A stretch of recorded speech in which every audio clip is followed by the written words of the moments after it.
Okay, so at this point you're probably saying, all right, well, I know how many settlements there are and what I have to do to get to them, but what good are settlements to me? Well, that's an interesting question actually, because settlements are where you're going to be able to place a lot of your stuff, and that way you could store it, but they're also going to offer the whole crafting side of the game. Without having a settlement, you're not going to be able to do any crafting. You can't just simply go out into the wasteland and just start building stuff wherever you want. So you will have to have these certain settlements. Now the first one, Sanctuary, which is this one here, it's going to start off with, I believe, just the workshop. Now the materials that you get out in the wasteland can be broken down or scrapped into raw materials. I do want to tell you, once you actually get these raw materials, you can come over to your workbench here. Each workbench will allow you to get access or to store the things that you've gotten out in the wasteland. All you have to do is press transfer. And then if you look over here on the right hand side, I have a bunch of all the stuff here. Okay, I have weapons, and then I have a whole bunch of junk. And you could store whatever you want in here. You could store your weapons in here, you could store your aid, apparel, junk, ammo if you want to. I usually break it down into a couple different boxes. I have my special one for apparel and I have my special one for my weapons, just so I can keep them separate, and it makes it a lot easier for me to go through it.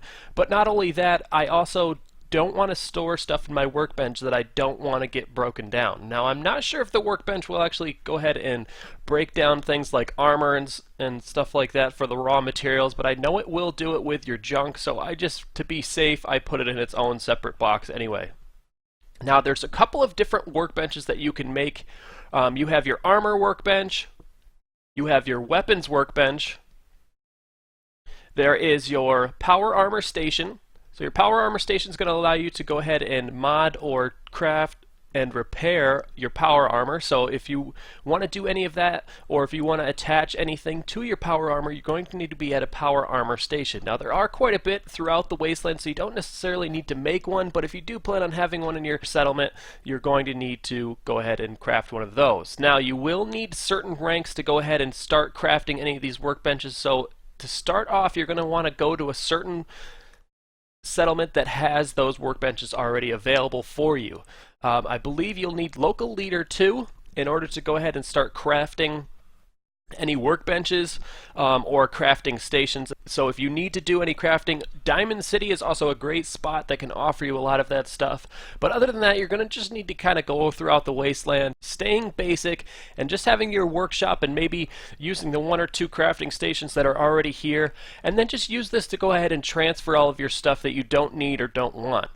So if I want to, I could just go to transfer and then I can go over to whatever I want. And then one of the nice things about the workshop is you can go ahead and press triangle and that will store all of your junk. So if you're carrying a bunch of stuff, you don't have to sit there and go through everything and go store, store, store, which can take forever. Well, that's all for this episode. Thank you for watching. Like if you enjoyed it and subscribe for more. Don't forget about me the next time you get lost in a game.